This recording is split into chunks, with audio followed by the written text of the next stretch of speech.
बिस्मिल्लाहिर्रहमानिर्रहीम अल्हम्दुलिल्लाहि वहदह वस्सलातु वस्सलामु अला मन ला नबिय्य बादह अम्मा बाद। आदरणीय दर्शकवृन्द, प्रिय दाजुभाइ तथा दिदीबहिनीहरू, अस्सलामु अलैकुम वरहमतुल्लाहि वबरकातुह।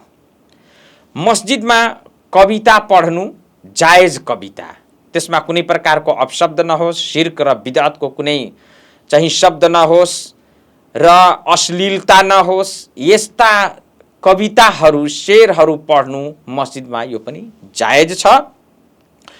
र कुनै पनि यस्तो काम जुन मस्जिदमा कुनै पनि यस्तो शब्द बोल्नु वा भन्नु जुन हराम छ त्यो चाहिँ कदापि उचित हुँदैन। तर शेरमा अर्थात् कवितामा दुईटै कुरा हुन्छ। यो कविता चाहिँ राम्रोको राम्रो हुन्छ र नराम्रोतिर गयो भने नराम्रो हुन्छ। तर यो राम्रो जुन कविताहरू छन् त्यो चाहिँ पढ्न सकिन्छ र यो जायज छ।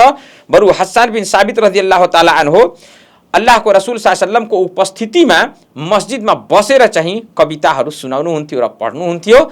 आदरणीय दर्शकवृन्द, अल्लाहको रसूल सल्लल्लाहु अलैहि वसल्लमको नबी उहाँले हस्सान बिन साबित रदियल्लाहु अन्हुले चाहिँ प्रशंसा गर्नुहुन्थ्यो शेरमा अर्थात् आफ्नो कवितामा मोमिन र मुस्लिमहरूको प्रशंसा गर्नुहुन्थ्यो। यस्ता कुराहरू गर्नु, यो यस्ता शेर र कविता पढ्नु बिल्कुल जायज छ। र साथसाथै मुश्रिकहरू अर्थात् काफिरहरूको चाहिँ निन्दा पनि त्यो शेरमा गर्नुहुन्थ्यो कवितामा। र यसै प्रकार उहाँले चाहिँ तिनीहरूले गरेको नबी सल्लल्लाहु अलैहि वसल्लम माथि आरोपहरूको उहाँले खण्डन पनि यसै कविताबाट गर्नुहुन्थ्यो।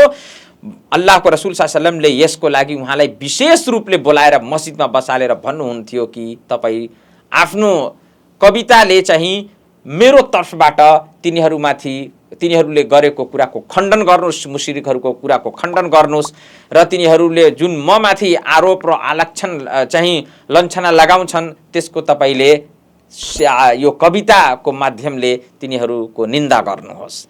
सईद बिन मुसय्यिब रदियल्लाहु अन्हु को वर्णन छ, भन्नुहुन्छ कि उमर रदियल्लाहु ताला अन्हु एकचोटि मस्जिदमा प्रवेश गर्नुभयो अनि हस्सान बिन साबित रदियल्लाहु ताला अन्हुले चाहिँ कविता पढिरहनु भएको थियो।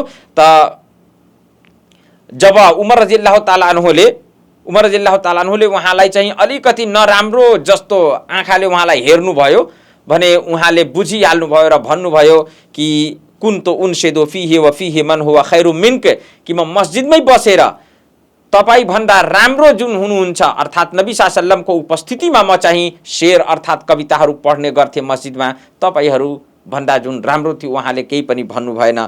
फेरि उहाँ हस्सान बिन साबित रदियल्लाहु ताला अबू हुरैरा रदियल्लाहु ताला अन्हुतिर मुडेर चाहिँ भन्नुभयो कि अल्लाहको वास्ता दिएर म तपाईँलाई भन्छु के तपाईँले अल्लाहको रसूल सल्लल्लाहु अलैहि वसल्लमले यो भन्दै गरेको यो कुरा सुन्नु भएको छैन कि अजिब अन्नी, जब नबी सल्लल्लाहु अलैहि वसल्लमले मलाई भन्नुभयो कि हे हस्सान मेरो तर्फबाट यिनीहरूको विरोध गर्नुहोस् अर्थात् मेरो तर्फबाट जवाफ दिनुहोस् कवितामा, त के तपाईँले सुन्नु भएको छैन? त उहाँले भन्नुभयो कि हो, मैले सुनेको छु। अल्लाहको नबी सल्लल्लाहु अलैहि वसल्लमले तपाईँबाट चाहिँ आग्रह गर्नुहुन्थ्यो कि हस्सान मेरो तर्फबाट कविताको चाहिँ अन्दाजमा यिनीहरूलाई जवाफ दिनुहोस्।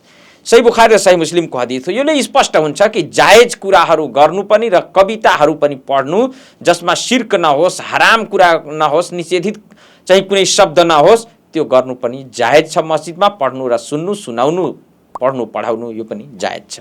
अल्लाह हामी सबैलाई मस्जिदको सम्मान र मस्जिदका शिष्टाचारहरूको पालनाको तौफिक दिउन्, आमीन।